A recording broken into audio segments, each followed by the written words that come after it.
The illustrious Jabba bids you welcome. I'm going to regret this. I'm Pete Mitchell. He's Peyton Jones. And this is the Church Planter Podcast, brought to you by Church Planter Magazine.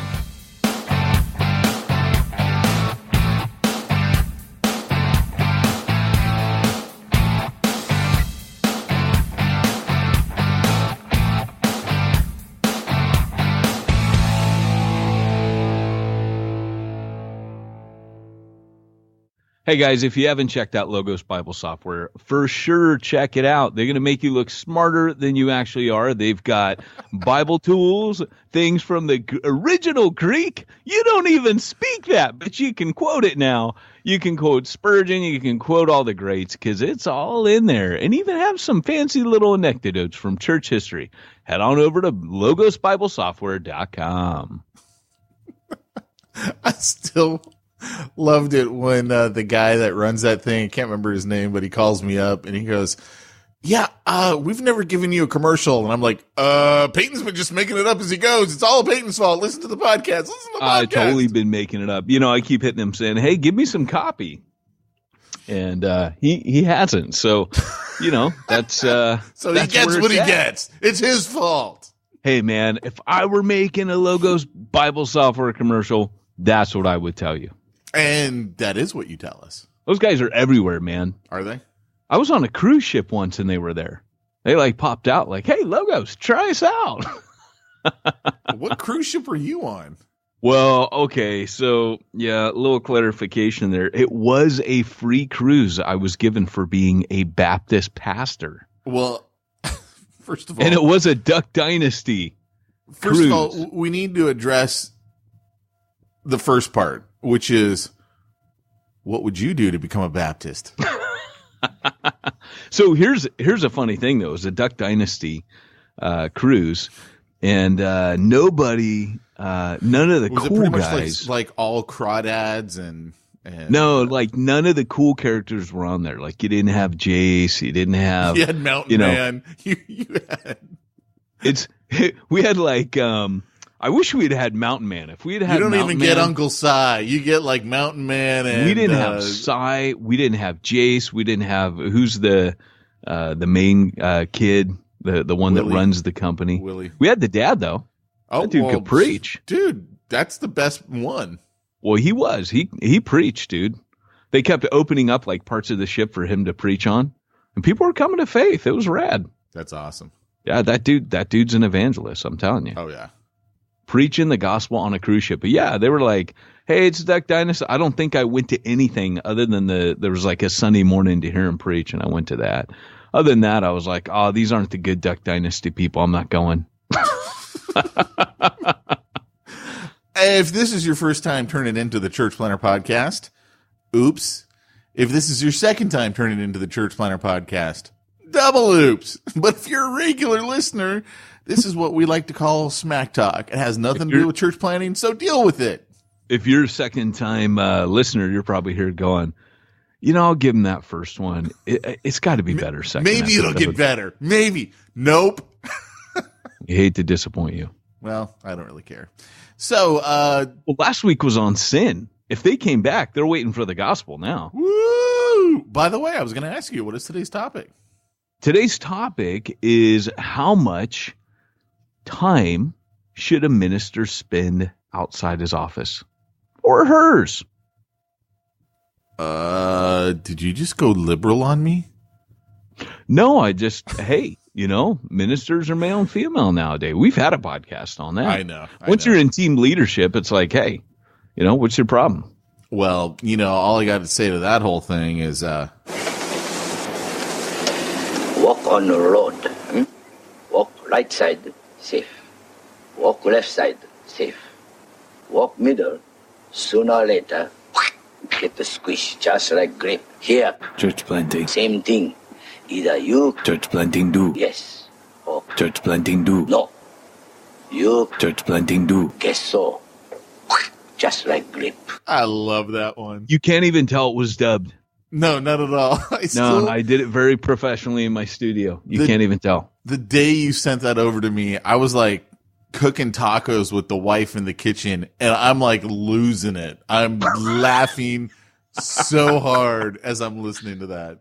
It's because you weren't expecting it. No, not at all. Who expects? And then you're like, oh, I'll have it cleaned up and done professionally. I'm like, no, not at all.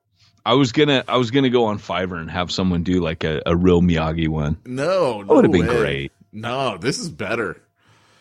This reminds me of that 300 movie that you redubbed, and it was like all in another language, but you like added all these church planning subtitles.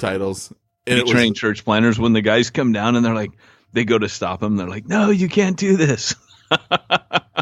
It was hilarious. And the guy says something that sounds like the devil. And so I have him go, this is the devil. And he's like, what are you going to do with the church planners? And he goes, I'm going to take them with us, like the Apostle Paul. And I'm going to train them up on the way.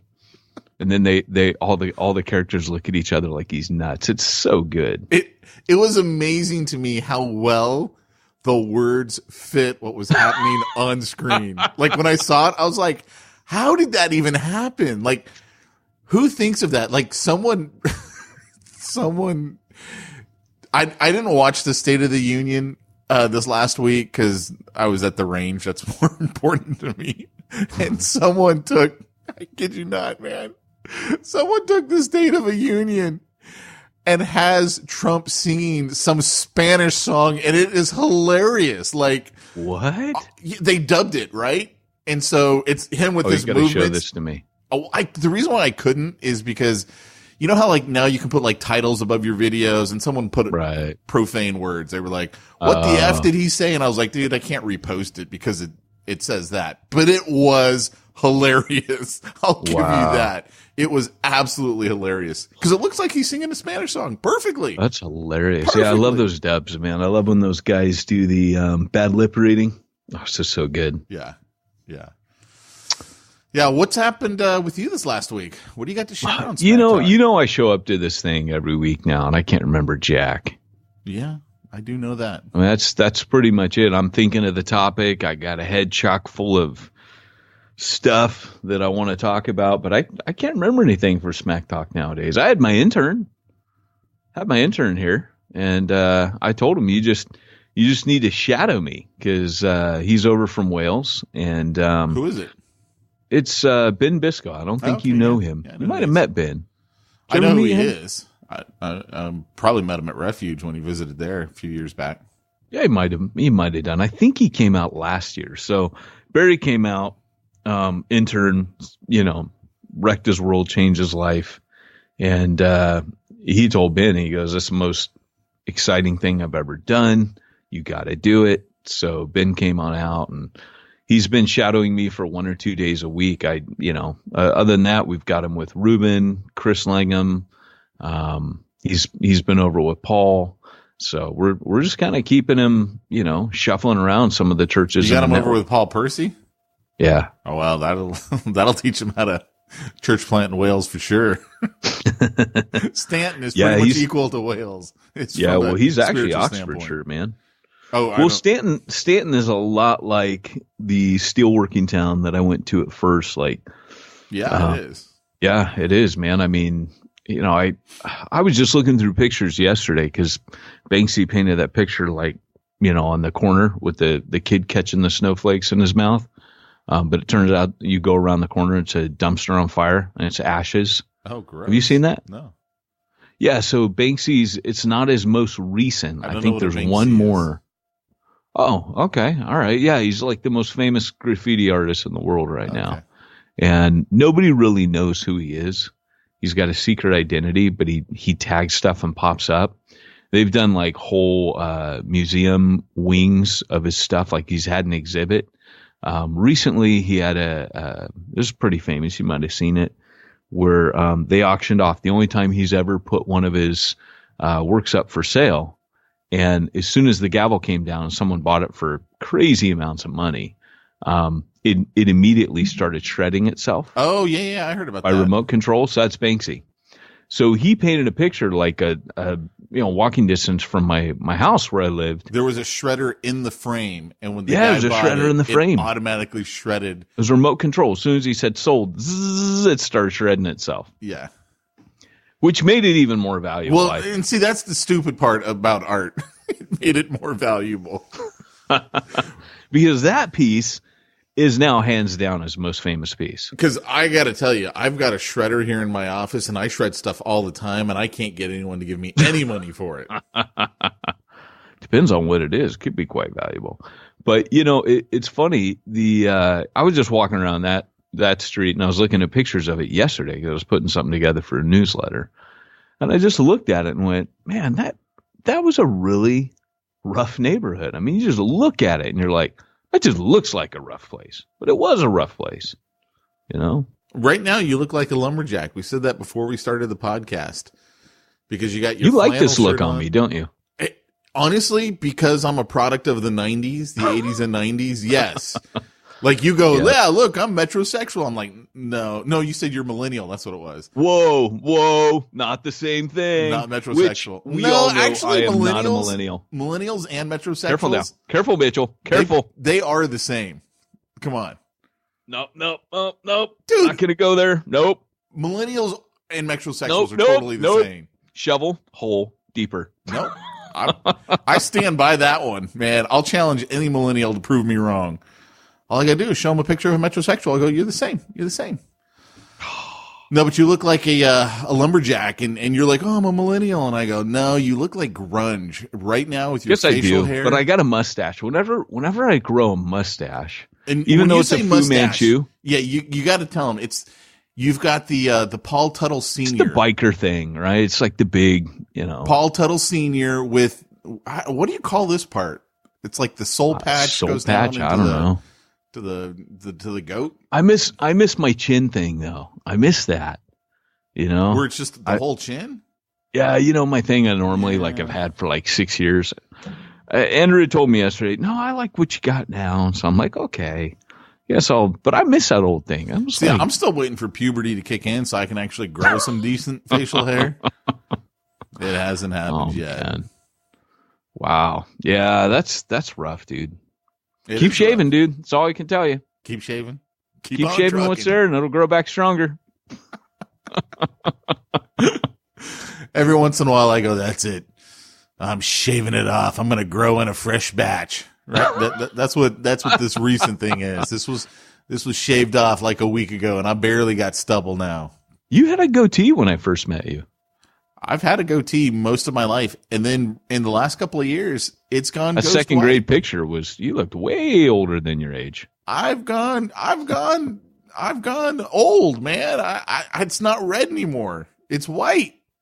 Dude, all I know is I'm like running and working out now, and I'm feeling it. I remember last year kind of going, dude, when did I lose the ability? And I'm sure I said this on the podcast, to jump on and off things. Like that's what I noticed, because I went to go jump on and off something the other day and went, oh, okay.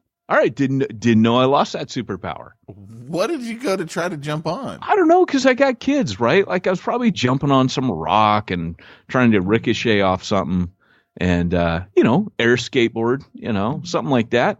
And nope. Could have been a car bumper. I don't know what it was, but it was like, oh, yeah, that took a bit of effort and we almost didn't recover from that. I was like, yeah, millennial, you are not. Dude, it's like running and lifting, like those things, okay, I'm going slower and it takes a while to get it back. That's always normal. But jumping on and off things, what happened there? So I've actually been jumping on and off of almost everything I can think of right now. I jump on and off things right now because I figure I need to get this back. So that's it. You're trying to train back up. Yeah, dude. I can't go down without swinging. I want to be like 85 years old in the nursing home and just like look at my nurse and go, see that nightstand? I can jump on and off that. I'm pretty sure there was a Seinfeld episode on that. What? There's a Seinfeld episode on that. What? Yeah, there's a Seinfeld episode on that, except they're not trying to jump. They're trying to pick up stuff. Mandelbaum. No way. Yeah. Oh, I need to see it. I have clearly not watched enough Seinfeld in my life. I thoroughly love that show, but I've probably only seen the equivalent of like 20 episodes. What I think is funny is when you watch that show today, you realize that most millennials, I'll use them as an example, would not understand half of the stuff on the show. Like the telephone. I'm like, dude, they've never seen a phone like that before. Like, It's got a cord. They don't even know what that is. That's hilarious. But that's the show we grew up on, and that's how things have changed so much. Do you remember the one my buddy always quotes this one about where George buys the salad that they're bringing to the big salad one? Yeah. Yeah. And Elaine takes a credit for it. Yeah. I'm like, oh, thank you so much. And she's carrying it, and she's like, oh, of course. And it burns him the entire episode. Yeah. You know, he bought the salad, but she took the credit for it. Actually, I bought the salad, right? He does that thing with his hands, right? You know? Yeah. He starts trying to fix it. Yeah. Oh, it's and great. It just looks so petty. It's so great. I love that. How do you write that stuff? I don't know. The one that I never really liked, but I kind of look back on it now and I find it kind of funny is it was in the first season. It's when they go to the Chinese restaurant and the whole episode is them waiting in line. I love that one. And they're trying to grease the guy and he's like, thanks. Yeah. It makes him wait. It's just like, and then they finally leave. And as soon as they leave, they call him out. Oh, so good. Yeah. So good. The very first one I ever saw was the one, and I was like, oh, I got to watch this. Like, this is a good show. And then I moved to Wales, and they didn't show it over there. Like, it didn't hit the British public like it did here. And Friends was huge over there, but Seinfeld, no. But I remember watching the episode where they opened the muffin top shop. Yes. And they're like, what are we going to do with all the muffin stems? And they're like, oh, we'll give them to homeless people.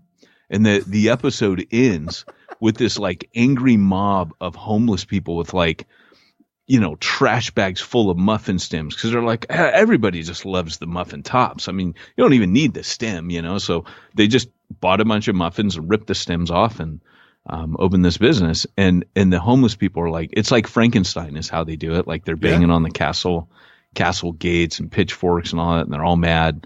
And the best line, I always thought about this when we were at Refuge Long Beach, where they go, we may be homeless, but we're people too. We want muffin tops. Oh, I don't think there's probably a better description of America than that right there. Yeah. Like, it doesn't matter how bad things are. We could be homeless. Yeah. But we got standards, man. We want the muffin top. That's right. America for you. That's so funny. Yeah. Yeah. Well, hey guys, welcome to the podcast. What about you, Pete, man? What's been going on in your life? I'm trying to think. You're not allowed to talk about guns. Can't talk about guns every week. Why? You're like, what? Well, okay. We did the underwear for a long time. We did the cars for a long time. And we did the guns for more than double each of those. So you have to have a new hobby now. I told you I'm getting into competitive shooting. That's pretty cool. But I've gone every night this week to the range, baby. I'm an addict. So you are going to compete? I'm going to compete. Yeah. I told you that's going to be my ministry. That's rad. I'm going to go Did after, you see that? Did you see that shot I sent you from the Old West where the dude's like, you come around this church again. He shoots at two guys. He's like the new preacher. And he's got his 6 shooters on. It's a cowboy movie. I don't remember it. I need to resend that to you. All right. Check your messenger. It's on your messenger. It's a fantastic clip. Yeah. He's like, you come around my church again, it'll be more of the same. That's He's like, I'll see you all on Sunday. Yeah. I've gotten quite a few invites to the come learn how to protect your church. I know. And I know you have a serious problem with that. I don't, actually. I don't have a problem with it. I think it makes sense to me on one hand. It does. Like, You obviously No, I wanna understand both protect sides. I totally get both sides. Protect your church with firearms. But I think if you also look at your church, like I look at Refuge Long Beach, and I look at that and I go, okay, on any given Sunday, majority of people in the church not saved versus saved. Like Right. when you're in that kind of a mindset, so then if a shooter came in, I mean, you're directly sending people to hell. They don't, Right. they're not saved. So yeah, I would rather that guy, he misbehaved. He made his choice. I need to stop that threat. So that way these other people can have a chance to I get hear it. the If someone were mowing my church down, I'd want a Pete Mitchell right there for sure. Like no doubt. Dude, but the problem is what Pete would be weirds running. me out- Pete would make sure his own family was safe and then run because Pete knows You guys are on your own. You if should have he concealed pulls the out carry. I his told gun, you. he's going to jail, and he's not going to jail. So here's the thing though, right? Like what weirds me out is the advertising. Like I'll never forget. Anna and I were back from holiday, and or we were not back from holiday. Sorry, we were on furlough from the mission field. Totally different thing. And we turned on the radio, Christian radio in Southern California, and no comment, but we turned it on, and there was an ad on there, and it was basically something to the effect of, hey, and I've heard this one not long ago. I don't turn Christian radio on often, but I turned it on, and it was something like this. Hey, what do you think your frown lines communicate to people? And it was for plastic surgery. Oh, that's but awesome. it's telling them you got to fix your frown lines because you're actually a bad witness. It actually said it's affecting your witness for Jesus. And I was like, okay, I'm done. Get me out of here. I'm done. I can't take this anymore. I felt like never Jesus heard getting that. ready to cleanse the temple. Like, I'm going to go down to that radio station. I'm going to find those people. But the radio station isn't claiming to be a church. You're just goading me now. I'm just saying, you're going after a business whose sole job it is to make money, and then we're upset that they make money. Oh no, I'm not mad that they're making money. I'm mad at those kinds of ads. I think you should then go after the advertiser. Well, that's what I'm talking about. Yeah. And here's the thing: is really I don't know, man. Like there's other things we could be advertising. What you and I used to advertise was good stuff, right? We were advertising church planner training, bivocational, and you would have guys light you up for that. Like you got all the brunt of that. And showed the thing them. But the thing is, like I that showed was them, actually though. that was actually the gospel. But what you would get, so it's okay for all these guys to advertise that, but you would get the heat. And I remember at the time thinking, but like, how did they'd be like, well, you should offer this for free. And I remember you telling a couple guys like, hey, I know you work, but do you work for free? And some guys were doing ministry for free, and I've done ministry for free, and I would do you don't have to pay me to get me to do ministry, but I think your point at that time was, look, this isn't ministry. This is actually but how we feed our family. None of those guys were doing ministry for free. Yeah, that was the difference too. What did I say to him? I go, so the worker is worthy of his wages if it's you. That's when he's worthy of his wages. But otherwise, no, he's not.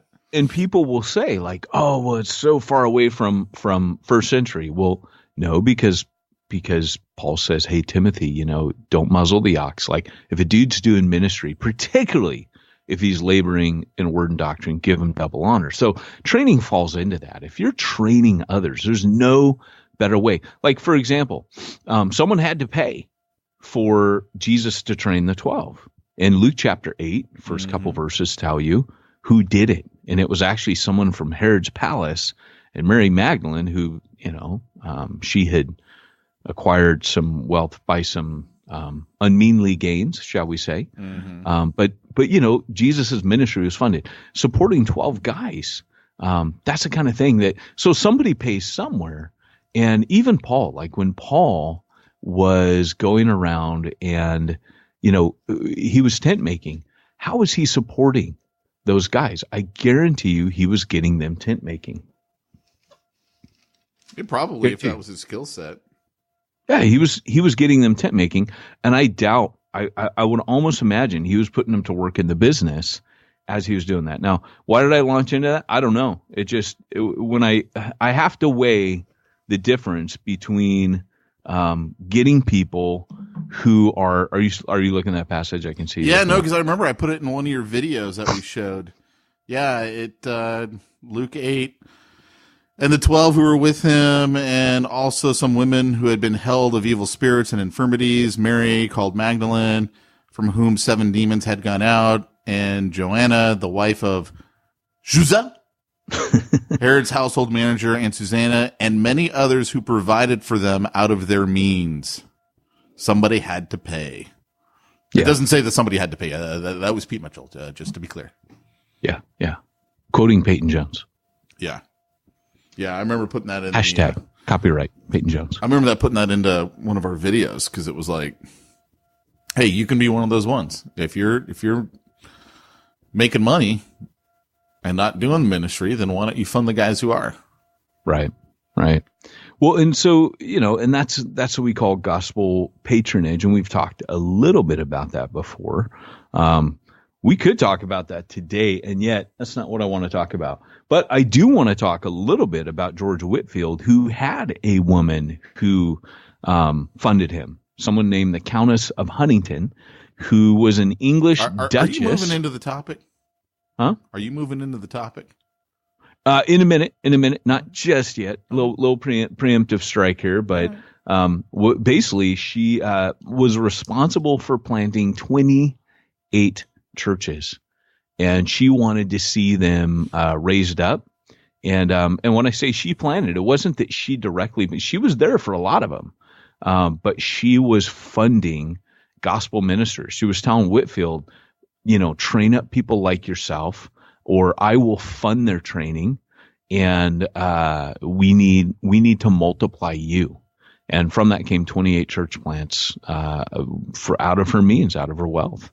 And she was a hugely instrumental woman during the Great Awakening in England. I mean, massive.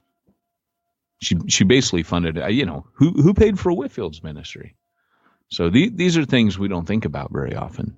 It's a really good book. If you guys want to read more on that, it's a book that kind of blew my mind this year called Gospel Patrons by John Reinhardt. And we are going to have him on Hardcore Church Planning. If you don't listen to Hardcore Church Planning, check it out. We got some cool guests on there. And we will get him on there talking about that pretty soon. Now are we going to start the topic? Press the button, my friend. Woo! Uh-oh.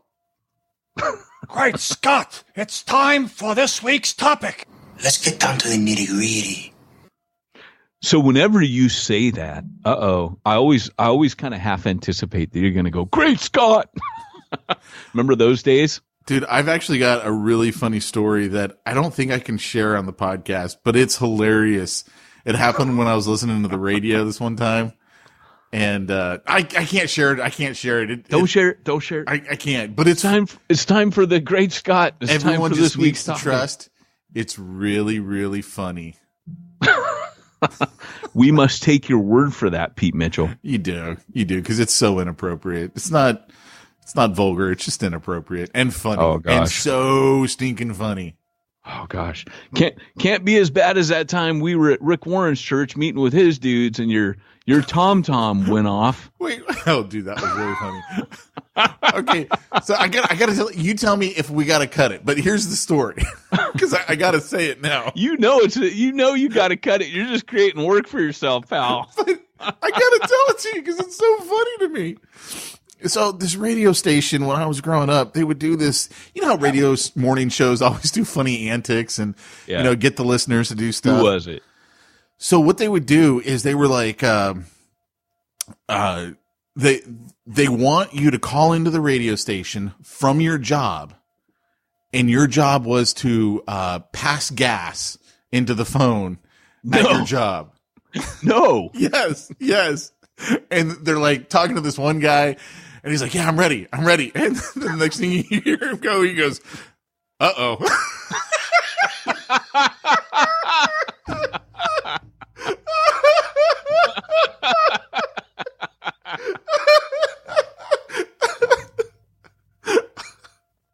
Oh my gosh. Oh. So anyway, we just had a Skype out right after that story, which I was crying. I was laughing so hard. Oh my gosh, that was funny. And I got the best. I will post it on Facebook. I got the best picture of Pete killing himself, laughing so hard. He's punching the desk. Oh my gosh, that's what I always think of whenever I go, uh-oh. Now that I have context, that makes it even more funny. Uh-oh. It does, man. It does. We should do hey, what episode is this? I think we're 304 or 305. Wait, we passed 300? You were gone for 300. Oh, we didn't celebrate it? You were gone. You were literally gone. You dialed it in. You said, here's a sermon, put this on. Oh man, here, we gotta do episode 305 then. Our next week's episode needs to be it needs to be our 300th episode, a little bit late. Yeah, perhaps. Because I think we could tell our most embarrassing, well, maybe that's a bad idea. Oh man. Better to tell other people's stories, isn't it? Oh man. So, okay, well, cool. So getting to this topic, let me set this up a bit. How much time should I spend out and about versus in my office? The context of this is, as you know, getting ready to plant, and I'm forming my core team. So I'm in a series of having meetings and interviews and just, a lot of meals and getting to know people, hearing their hearts. Cause, sometimes people will be like, dude, I hear you're planting. Let's get together. There's guys trying things in the area. And so I'm in the place where it's like core team building. I'm in my gathering phase for my core team. And one of the guys who would kind of he would be kind of like I guess a Timothy. One of the guys I trained, right before I went to work for NAM, I ran something called Train Station, and that, was amazing. Paul Percy came out of that. Other Josh Shinnok, Bo Moffitt. A lot of the people that I would consider now, people that are doing pretty cool things. They were there. And so one of the guys there, we're going to be planting together. And as we, have been talking, he keeps saying, mission, that's what I want to, I don't feel I did that as well during my first rodeo. And so he's handing a church off now, but he's saying we didn't really have that element defined. That wasn't our focus. And I can see now how had ministry or mission been our focus, it would have been amazing. And so we were talking this week and he was saying, I really want to have that defined, what our, what mission is going to be, what we're going to focus on. And I kind of shared that, when I plant, even though I train people to have their mission figured out, normally when you're talking to people and that really makes sense, they're already on mission, they're already in mission. Otherwise, you're just kind of telling them the importance of mission. And so I said, when I'm actually planting, it doesn't work like they teach you in the training, where they're like, have a clear, compelling vision. And, and those are really good things to know. Those are helpful tools. But just on the ground for me, all I'm saying is it doesn't work that way. And I try, I train in this stuff. I train others, and I train others how to train others in it. And still, when it comes to me church planning, it's like the Lord just going, just walk, kind of like the Jordan, just put your foot in the water and it'll recede, and take another step and it'll recede a little bit more. That's always been the way that God leads me. I just do the next thing. I just do the next thing that God wants me to do. It's not because I don't know how to plan. It's not because I don't know how to do all that. That's just how it works. And so we were talking about this with mission, and I said, the way that mission tends to work, I've found, is not that we as a group come together and say, this is what we collectively are going to do as a mission. It, like when we went to Refuge Long Beach, we met in the park. That was, okay, we're going to do that. But we didn't know that in advance. That was just a pleasant surprise. And then as we did that, one of our women said, hey, there's a bunch of homeless people hanging out around. What if we, could I bring like some apples and string cheese and boil a big bowl full of eggs? Yeah, you could do that. Sure. And as we were on mission on the way, things developed. And if I were to kind of draw a series of concentric circles where they overlap in the middle and you call that mission, one of those is divine opportunity. Like you can't create divine opportunities. You have to wait for those. And so when I'm planting, I am very much praying. I'm very much asking the Lord to go before us, be with us, come along behind us, sowing, reaping, watering. But how do I say? I'm setting this up very poorly, and I'm keenly aware of that. But I'm almost preaching something first. But what I'm trying to say is when it comes down to it, when I'm training, what I'm really wanting people to do is get out there, right? And so if I were training you, I often will look at congregations and they're like, we don't know how to reach lost people. And I think, well, of course you don't, because your pastor doesn't know how to, because no one equipped him to do it. No one trained the leaders of the church, because we don't do that. We don't train them. Whitfield wrote once upon a time that I did more good 3 days preaching on my father's tombstone in the yard of the church than I would have done 3 years in his pulpit. And what Whitfield was saying was kind of what became his life motto was, I had to get outside of the church. In order to truly be effective, I had to do things out there. And so what I was telling my compadre the other day is, look, this is how the mission normally happens. One person kind of, cottons on to something and starts doing it. Kind of like that lady that said, could I just boil eggs? Could I just do apples? And other people see it and join in.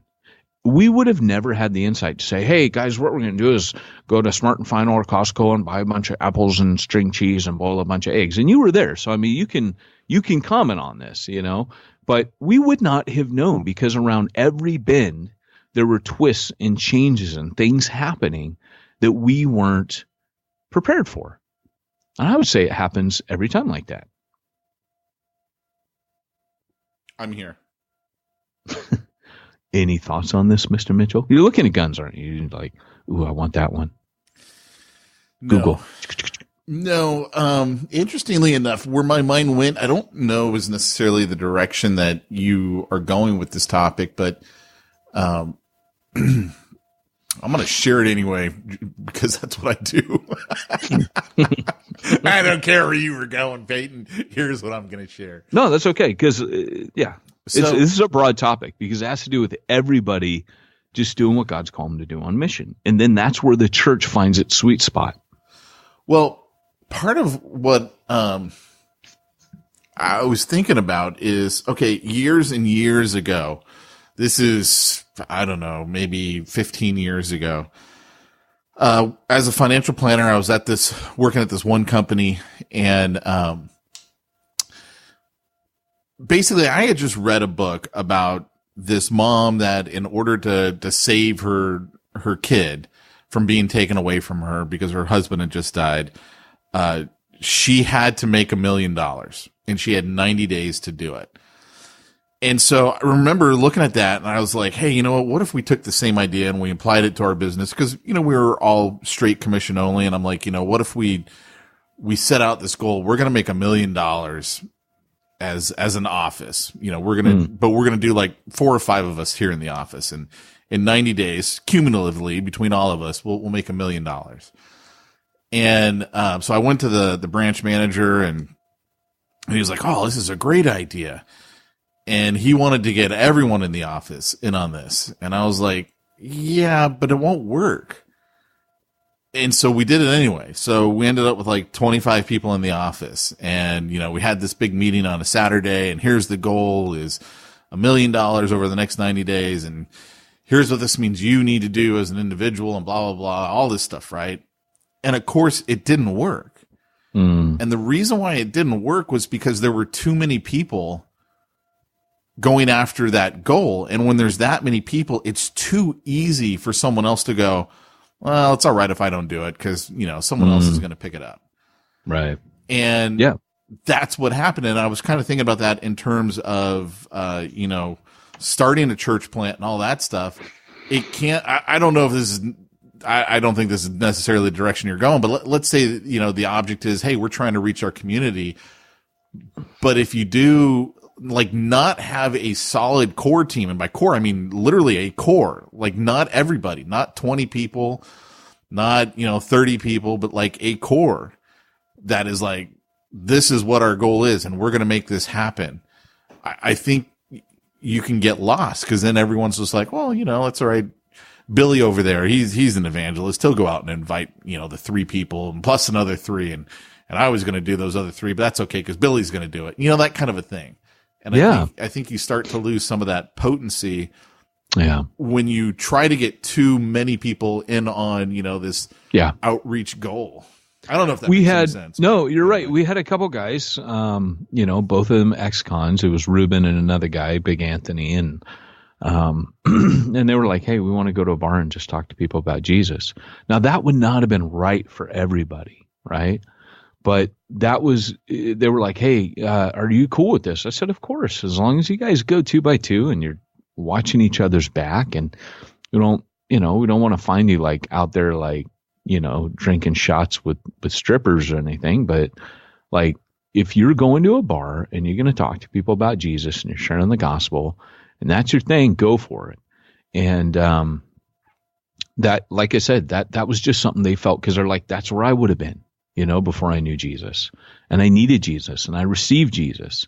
So, you know, for different people, there are different things. And that's what I kind of brought up, you know, with my partner was, you know, one of us will just start doing something, you know, someone on our team will just start doing something, whether it's going after, foster families that have lost their kids, right? Like Andrew's particularly burdened for that. She's volunteering for the county of San Diego to go get involved with those families. These aren't the kids. These are the broken families that have lost their kids. And I got to be honest, like, that's hard. You know, that's hard, because sometimes they've lost their kids because they put their kids in the hospital. Sometimes they've lost their kids because, you know, they go to jail. Sometimes they've lost their kids because they can't stop doing drugs and alcohol. That's hard. But, you know, I think those are the people Jesus went after. Or maybe I should flip that around. Those are the people that went after Jesus. So we've got to go to people. Now, what I say to the whole church, hey, everybody, you all need to be volunteers and join. No, but here's the thing. The original topic was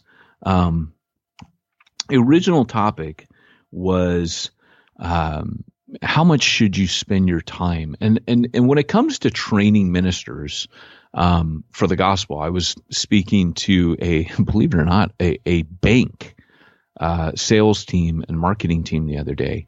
And they were asking, like, hey, you know, what, because I was telling them a little bit about the ministry that we do. And they were like, well, do you think the average seminary is prepped for this? Like, are they training guys to do this stuff when they come out so they can do this kind of church planting? I said, definitely not.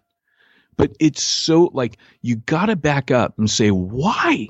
Like, if you read what Jesus says, if you read what the apostles did, if you study church history, you'll realize that, like Jesus talks about in the sheep and the goats, he talks about the low hanging fruit. I hate to put it that way, but it is. It's the broken people out there. He says, I was in prison and you didn't visit me. Why is every seminary student not going to prisons and training there? That's a no-brainer right there, right? Why is every seminary student not going to hospitals and signing up for chaplaincy. Why? Like, I could just keep going down. I mean, I was, for me, these are all like, I was on a psych ward. That's kind of like prison ministry. And I was a nurse working in a hospital. So these are areas that I was taken inadvertently to train me for ministry. Then I ended up on the factory floor, which is kind of what Whitfield did when he was locked out of churches. A lot of people don't realize that Whitfield didn't have the proper license. They barred him from getting a license at one point, and because they didn't like his message of the gospel, this new birth, and they thought he was nuts when he said, "You must be born again." And so he went to King's Colliery outside of Bristol because he's like, well, I got to preach. This is like locked up. He was spending like hours a day praying, and he can still remember like the day that like the preaching gift came to him. And he said it was like overnight. And people like Ben Franklin would come to hear him and say, oh my gosh, and famous actors, and they'd say, I've never heard anyone speak like him, kind of like they said about Jesus in Matthew 7. Never any man spoke like this man. And it was an anointing, and he knew it. He was like, I remember the day it happened, and I went and preached like all these sermons, and it was like as if I had been preaching all my life. And it was just this mastery of it that came from the Spirit of God. And anyways, but he said this in his early days. He said this. He said the next morning. This is actually the account of that. But then listen to what he says next on this topic we're talking about. He says, the next morning, waiting upon God in prayer to know what he would have me to do, these words, "Speak out, Paul," came with great power to my soul. Immediately, my heart was enlarged. God spoke to me by his Spirit, and I was no longer dumb. I finished a sermon that I had in some time before. I began another and preached the Sunday following to a very crowded audience, and with as much freedom as though I had been a preacher for some years. Oh, the unspeakable benefit of reading to the poor and exercising our talents while students at the university. Such previous acts are very proper to prepare us for the works of our Lord and make us not unapt to teach in a more public manner. It is remarkable that our Lord sent out his apostles on short missions before they were so solemnly authorized at the day of Pentecost. Would the heads and tutors of our universities follow his example, and instead of discouraging their pupils from doing anything of this nature, send them to visit the sick and prisoners and pray with and read practical books of religion to the poor. They would find such exercises of more service to them and to the Church of God than all their private and public lectures put together.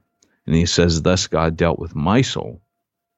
So, here he was 20 years old, and he's obviously, you can tell I'm going through Whitfield's biography again, and I'm just mining all this stuff out of it that I'm like, we've lost this. Like for me, one of the things that kind of sparked this was I started dipping into this because I'm putting together some training, like field training for core teams to do, like to actually get them out. And as I'm putting that together, I'm going, well, like I want them to have a practicum, but what are the parameters? Like, what would a core team do? And then Matthew 24 came to my mind when I was reading this. Like, there we go, Matthew 24. Why are we not using Jesus just laid those out. You visit me in prison, you see me when I'm sick, you feed me when I'm hungry, you clothe me when I have. These are all things that all Christians could be engaged in regularly. And just know, like straight from the mouth of Jesus, these are things I ought to be doing. This is what Jesus said will separate the sheep from the goats, is according to Keith Green, what we did and didn't do. Right? It's not what we said. It's not what we believed. It's what we did. That's the point of that, is Jesus is literally saying, I'm going to separate them by their actions, which he's not saying you're saved by your works. Don't get me wrong. But he's kind of summing up saying, this is what my children do when they're in the world. But we're not training. Like it's no surprise that we don't do this, or we don't see this, because this hasn't been shown to us. This hasn't been a part of our training. To me, I guess I just feel like I've had a major breakthrough. Well, I think it goes all the way up obviously we've been talking about this for the last 300 some odd episodes of most church planting. 304 to be exact. Is that what number we're on? Whatever it is. But you said. I can't remember. Come on. But what's the point of planting a church? Well, I want to have 700 people show up my first weekend and 350 of them come back the second week. Well, those aren't unsaved people typically. Those are saved people looking for a different church, a hipper church, the new church, a church maybe my kids will go to, but it's not reaching the lost, right? So everything all the way up, what you're talking about has been jacked up in our whole viewpoint. I mean, you brought up in Smack Talk how, we had all these programs to help pastors be bivocational, and I would get pastors, telling me I should do it for free, telling me that, it's a shame that pastors have to be bivocational, that it should be all full-time ministry. That's the only real ministry there is. And it's like, how did we get so jacked up? How did we come so far from what Jesus said, from what Jesus did? Right. Right. Yeah. I mean, we're in a time where we don't even recognize first century Christianity. I mean, that's kind of been a passion of mine, is to re-preach that and to keep sounding that gong. This is first century Christianity. This is why they saw what they saw in every epoch of church history where God has expanded the kingdom of heaven, has been a rediscovery of these things, right? So the Methodists, it's really interesting because when the Methodists came about, it was like a works-based theology. I mean, it was pretty jacked up. They were called Methodists because they had a method of, it wasn't a good method. It was a slam on them, and it was a derogatory term. And it was basically that they had a method to obtain holiness, which is pretty jacked up. Like we'd all agree theologically that's whack. But what they would do is they would say, you have to get up at this time in the morning. You have to observe this many times in public worship. You have to, visit the sick this many times, on and on. You have to read this much of the Bible. And it was a methodical way of trying to, and they were called the Holy Club. That's what they called themselves. But John Wesley goes over to Georgia and gets wrecked. I mean, just gets broken and humbled and gets in all these conflicts with people, comes back and is, just not in a good way. Encounters the Moravians. He realizes he's all externals and not much internal. And he gets baptized in the Holy Spirit. And it all changes, Same with Whitefield. Whitefield has this powerful, this is a revival. This is what we call it. But there still was this, even though in the beginning they went about it the wrong way, there was this desperation and hunger for more of God. And you go back and you track that God didn't leave them with their misunderstanding, but they were responding to the prompts of God. Like they were being drawn to him. And that's kind of my heart for this generation. They came out with the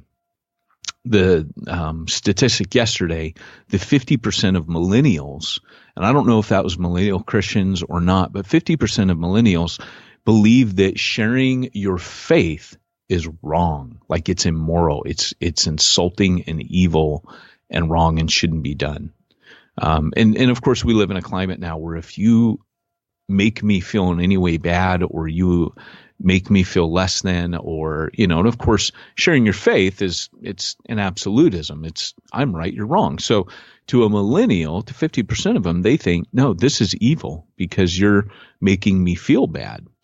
And, we're at this place where I really think that the rediscovery of some of these things that Whitefield was talking about there, that's a game changer. Because we've talked about this before, Pete, that when you serve people, you earn the right to talk to them. I get that just some Johnny on the spot loudmouth trying to tell you about Jesus, maybe nobody wants that because they're like, yeah, cool, you tell me, but show me. Yeah.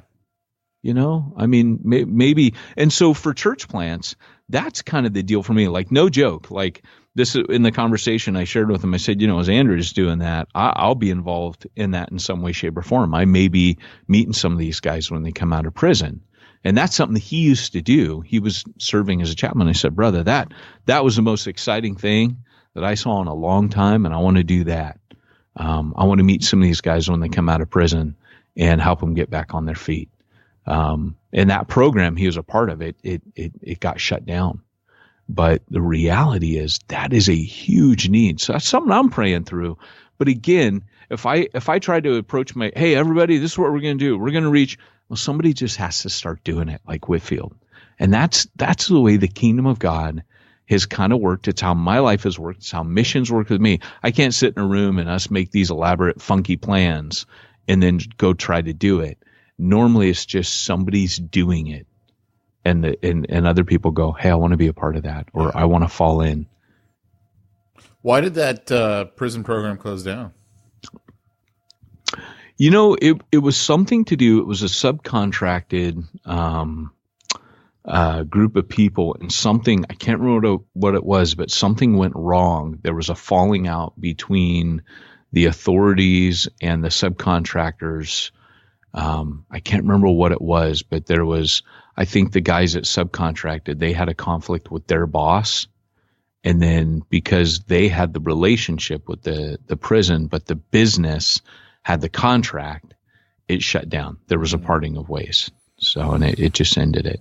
Yeah, that's too bad. So, yeah, it was, man. And it was really cool. I was like, wow, man, this is amazing. You're involved in this. So, it's something that we're going to be, kind of revisiting and saying, hey, how do we, kind of see something like that get set up again, Cool. Well, let me know how I can help on that. Yeah, for sure. Yeah. Well, hey, we're at the end of our time, aren't we? Yes, we are. Well, guys, while you're doing all that public work outside, and guys, by the way, you should be doing something. If you're in ministry and you're not doing something, whether it's attending AA, I mean, these are all no-brainers, right? Just going to AA and being a support to people. Joining, you could join a reading group in Barnes I mean, there's all kinds of things you could be doing right now. But the no-brainers, like I said, are the ones where Jesus mentions and he tells us, he goes, these are the things that I want to see you doing. But if you're not doing those things, start praying about that and asking God, hey, what one would be right? Which one sparks me? Or is there something kind of like these that's not mentioned here, but somehow really teaching kids to read? Whitfield mentioned poor kids. Maybe you're like, hey, there's kids that, like the police told a friend of mine that help kids read, because if kids don't read by second grade, they got a life of crime ahead of them. We need kids at 8 years old to be able to read. If you're going to focus on one thing, church, do that. That was in Long Beach. Larry Wackemeyer, who's on the Exponential team. And they did that, and they've seen their church seen so many conversions, so many relationships. So guys, that's what I'm trying to throw out there today is get out there. Think of Whitfield, think of these guys, get out there, get out from behind your desk. You're never going to change the world from behind your desk, like I said, in reaching the unreached. Cha-ching! But while you're doing all that, reaching the unreached, cha-ching. Let me ask you, Peyton. Yeah, this is what I was going for. While we're doing all that to reach the unreached, who's going to help you with all of that stress that you get from running a church, like the I can't even say it. It's so bad. Oh, I'm so glad you asked that, Pete. Keeping the taxes. I mean, right now it's tax season. You got to send out all these, tax return stuff. How do you do it? It's so good that you asked that question. I've been dying to tell you about SimplifyChurch.com. What is this magical company? SimplifyChurch.com. What they do is they help you do your bookkeeping. They help you stay compliant with the IRS. They do into your tax receipts. Not too late. They do all the things that you need so you can keep your mind on getting out there and helping people. It's magic. And all you got to do, Pete, to sign up is go to SimplifyChurch.com and tell them Peyton and Pete sent you. What? SimplifyChurch.com. Well, guys, this has been our podcast today. This has been Peyton Jones and Pete Mitchell reminding you, if you want to reach the ones nobody's reaching, you need to go where nobody's going and do what nobody's doing. Uh-oh.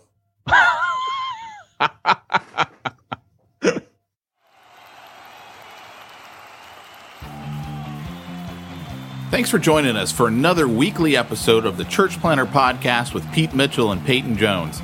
We'd love to hear your comments on this episode of the Church Planter Podcast. Visit us online and let us know what you thought at churchplanterpodcast.com.